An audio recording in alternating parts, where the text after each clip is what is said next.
Boa tarde a todos, boa tarde, prefeito, boa tarde, Miriam, Letícia e demais, boa tarde à população.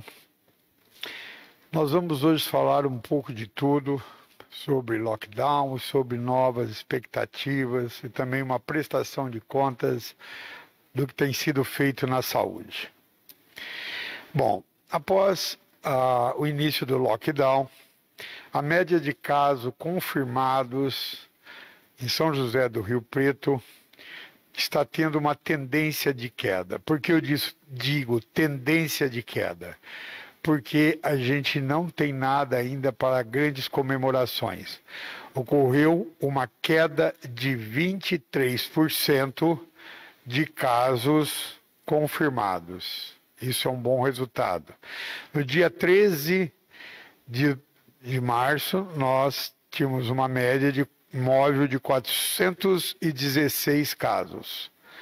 No dia 27, nós fomos para 320, o que corresponde a uma queda da média móvel de 23%. A média móvel de síndrome respiratória aguda grave também teve uma leve queda de 8%.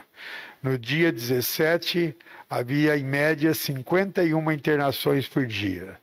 Agora nós estamos com 47. São sinais de que nós sabemos que um lockdown ele não tem efeito imediato, ele tem efeito tardio. Então, essas tendências de queda, nós esperamos que se concretize daqui para frente.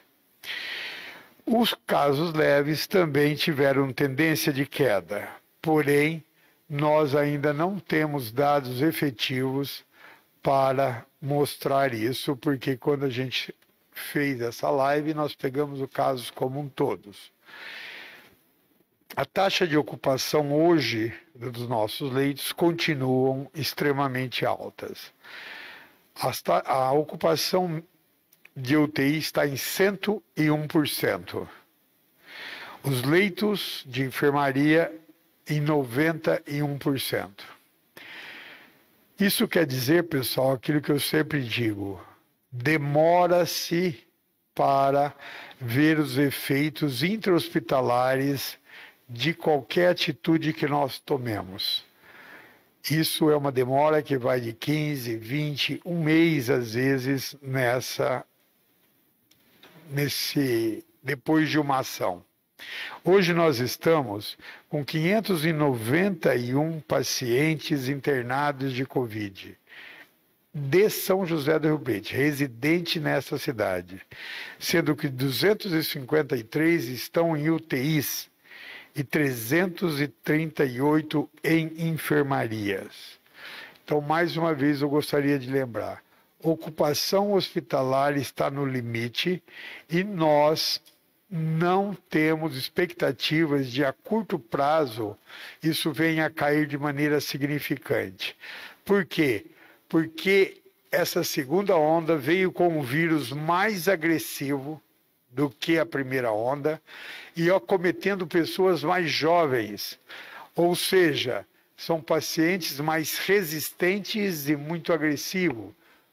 Esses pacientes ficam longo tempo internados em enfermarias e UTIs. Então, o que acontece? A rotatividade de leitos cai bastante, por isso que nós estamos sempre no nosso limite da ocupação. Para vocês terem uma ideia, o porquê o comitê decidiu por um lockdown. Nós, no nosso pico máximo, que foi em agosto de 2020, nós tivemos 698 notificações.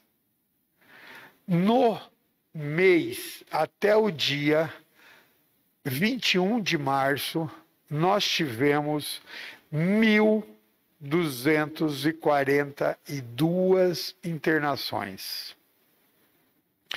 Na realidade, o que a gente percebeu no lockdown? Nós percebemos que era a hora de fazer lockdown. Nós praticamente dobramos os números de casos em 15 dias. Pensa bem, o nosso pico era 698. No dia 21, nós já estávamos com 1.242. Não havia outra saída. A nossa média móvel de óbitos, no dia 13/3, antes do lockdown, estava em 12, aumentando 8, 9, 10, 11. E no dia 25 foi para 17 óbitos em média por dia. Ou seja, nós percebemos que aquele momento era um momento crítico e que deveria ser lockdown. Então eu quero informar para vocês mais uma vez, nós não fizemos lockdown porque foi uma atitude impensada. Não, nós fomos acompanhando os números e percebemos que a necessidade era aquele momento. Gostaria ainda de falar para vocês que a nossa outra notícia boa é que a nossa transmissibilidade, que é medida pela curva RT, que estava no dia 13 e 1049, na última sexta-feira foi recalculada. Esta semana não foi feito ainda o cálculo. Na última sexta-feira, ela caiu para 0,993. O que isso quer dizer, pessoal? Isso quer dizer que cada 1.000 pessoas estava contaminando 1.049 pessoas. E hoje ela está, cada 1.000 pessoas, o indivíduo está contaminando menos de um indivíduo por paciente. Então, isso quer dizer que nós realmente, com o lockdown, diminuímos a transmissibilidade e tem uma tendência nossa, uma esperança nossa de que continue a cair essa curva RT.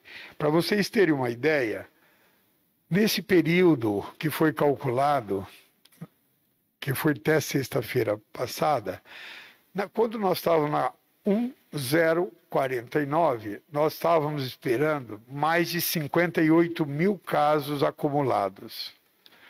Hoje, nós estamos com cerca de entre 1.600 a 1.800 casos menos do que o esperado. Então, o que representa esse 1.100 casos novos esperados? Que se continuássemos no 1049, ultrapassaríamos 58.000. Então, houve um acometimento de cerca de 1.600 pessoas a menos. 1.600 pessoas quer dizer que nós poupamos de 160 a 200 internações nesse período. No futuro, obviamente. Então, há uma poupança de internação que varia entre 160 a 200 internações. Desses 160 a 200 internações, nós sabemos que grande parte deles vão para a UTI e um terço que vão para a UTI evoluem a óbito. Nós gostaríamos de lembrar sempre que neste período, com essa queda da transmissibilidade, nós economizamos não é uma palavra muito mais séria do que economizamos. Nós poupamos cerca de 50 óbitos. Então, isso é fundamental que o pessoal entenda, que a transmissibilidade caindo, cai internação, cai UTI e cai óbitos. Outra coisa que eu gostaria de falar para vocês é uma notícia que está correndo em várias redes sociais, em jornais, e é verdadeira, que São José do Rio Preto é a cidade do estado de São Paulo que tem mais mortes por 1.000 habitantes. Isso é uma verdade. Isso é uma verdade. Mas nós temos que explicar o que isso quer dizer para que as pessoas não entendam de maneira errada. Eu já expliquei isso lá atrás e vou voltar a explicar para vocês. Como se calcula o índice de mortalidade? Você cata o número de óbitos de uma doença e divide pela população. Então você cata tantas mortes e divide pela população. Quando você faz isso, e obviamente multiplica por 1.000, porque é por 1.000 habitantes, ou por 100.000, se é por 100.000 habitantes.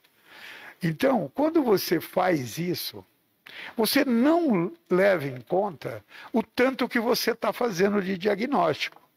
Você não leva em conta quantas pessoas você está testando. Você leva em conta apenas quantas estão morrendo daquela doença. Pensa bem, pessoal. Se eu testo pouco, meu atestado de óbito não põe Covid. São José do Rio Preto, olha a coincidência. São José do Rio Preto é uma das cidades que mais testam no Brasil. E ela tem mais números de óbitos. Por que ela tem mais número de óbitos? Porque ela testa mais. O atestado de óbito vai Covid quando é Covid. Eu vou dar um exemplo muito simples para vocês. Vocês peguem 1.000 casos de uma cidade como São José do Rio Preto, que testa cerca de 90% de todos os estados gripais. E nós temos 1.458 óbitos. Tá certo? Pega esses mesmos 1.000 habitantes numa outra cidade que testa 67% dos estados gripais. Ela vai ter, no atestado de óbito, 1.085 casos. Ou seja, 372 se tiver a mesma letalidade, que é o que a gente vê que está acontecendo no país, eles teriam omitido 372 óbitos, porque testaram menos. Ficaram sabendo menos se era ou não Covid. Então, quem testa mais, quando você vê aquela lista, quem testa mais tem mais óbitos. Quem testa menos tem menos óbitos. O que testa realmente um sistema de saúde? A eficácia de um sistema de saúde não é a mortalidade, é a letalidade de um vírus que depende do sistema de saúde para cuidar dessa doença. São José do Rio Preto tem 2,5% de índice de letalidade. É o mesmo do Brasil. E ele está na lista decrescente do estado de São Paulo em 273. De 273. Tem 273 cidades que têm uma letalidade maior que São José do Rio Preto. Isso não é contraditório? Se nós, desde o início da pandemia, estamos entre 2,4 e 2,5, e por que nós temos mais óbitos? Porque a letalidade, a conta é feita diferente. Quando você cata a letalidade, você vai trabalhar só com os casos positivos e divide ele pelo número de morte e faz a porcentagem. Ou seja, se eu vou trabalhar só com os positivos, aí eu vou saber realmente qual é a letalidade, quantas pessoas morreram que eram positivos. São José do Rio Preto, ele testa até pós-mortem. O SAMU, quando vai buscar um paciente que está gravíssimo, ele colhe na ambulância. Na ambulância, ele já colhe a Covid. O nosso sistema complementar de saúde, os convênios, testam muito, são parceiros, testam bastante Muitos locais o sistema complementar não testa, por isso que nós temos uma margem de 90% de testado, porque o sistema complementar nos ajuda também a testar. Então lembre sempre isso, pessoal. Há uma diferença muito grande. Há uma diferença muito grande entre você fazer mortalidade, onde você não leva em consideração o tanto que você está testando, e a letalidade, sim, que você leva em consideração. Então, nós temos 273 cidades com maior letalidade que a gente, e somos de maior mortalidade. Por quê? Porque testamos mais. Não há dúvida sobre isso, porque a conta não leva a testagem e o diagnóstico da doença. Outra coisa que eu queria colocar para vocês é que, como o prefeito acabou de anunciar ali, nós abrimos mais de 300 leitos dentro do município, contando com Santa Casa, serviço próprio. Eu diria para você que vivem falando em hospital de campanha. Vive falando em hospital de campanha. Tá bom, você quer montar um hospital de campanha? Pode vir, monta tal, só que você vai ter que arrumar, sabe o quê? Aparelho. Você vai ter que arrumar gente para trabalhar, que nós não temos. Nós estamos no nosso limite, porque a nossa estrutura permitiu abrir mais de 300 leitos. Para que montar hospital de campanha com mais de 300 leitos da própria prefeitura? Seria um gasto absurdo e desnecessário. Por que desnecessário o gasto? Porque o nosso sistema estrutural dá conta. O que nós temos hoje não é outras estruturas que nós poderíamos estar usando. O que nós não temos é RH, recursos humanos, profissionais da saúde que possam tocar uma nova... tem alguns locais que 4 médicos, que os plantões são de 4 médicos, 2 enfermeiras, eles estão trabalhando em 3. Por quê? Porque a pessoa não aguenta mais. Então, o grande problema desse negócio de hospital de campanha, me arrume RH, me arrume aparelhos para tocar, porque nego acha que montar hospital de campanha é pôr uma cama e deixar ali, deixar o doente. Não, ele precisa de um monte de equipamento caríssimos para ser tocado. Então, e não tem no mercado. Não tem no mercado para comprar, para alugar, para importar. Não tem. E não tem funcionários para tocar isso aí. Então, o hospital de campanha é, na realidade, uma cobrança que nós levamos injustamente, porque nós abrimos mais de 300 leitos. Outra coisa que eu queria colocar para vocês é que nós vamos, a partir da semana que vem, iniciarmos dentro das nossas unidades o serviço de hemodiálise. Existem 2 tipos de leito: suporte respiratório e UTI. O suporte respiratório, na realidade, ele está preparado para cuidar do paciente como um todo, na parte respiratória principalmente, com fisioterapia, com intubação, com medicações, com respiradores e assim por diante. Porém, quando ocorre uma complicação, nós não temos no suporte respiratório a estrutura para tocar, por exemplo, o mais comum deles é uma insuficiência renal. Aí não tem ali, por exemplo, a hemodiálise. Nós temos, sim, os nefrologistas para fazer o diagnóstico, mas nós não tínhamos estrutura para tocar a hemodiálise. Aí pergunta, por que você não montou isso lá atrás? A hemodiálise. Por quê, pessoal? Quando nós tínhamos um paciente entrando em insuficiência renal, nós conseguíamos transferi-lo para um hospital onde tem esse recurso. E agora, com as lotações em 100%, esse paciente que está entrando em insuficiência renal não tem vaga para ele ir no hospital onde tem hemodiálise. Então, o que nós da secretaria fizemos? Fizemos uma licitação que já foi terminada e que nós iremos implantar a hemodiálise nos suportes respiratórios. Por quê? Porque nós sabemos que se um paciente estiver entrando em insuficiência renal, eu tenho que pôr ele na CROSS, que é o sistema regulador do estado, e esse sistema não está conseguindo vaga, nem em Rio Preto e nem na região. Então, o que nós vamos fazer? Tratar desse paciente dentro da nossa unidade.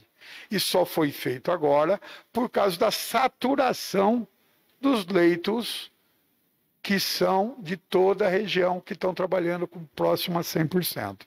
Então, por isso que nós estamos montando, neste momento, a hemodiálise, para que esses pacientes com insuficiência renal possam ser tratados dentro das nossas próximas unidades.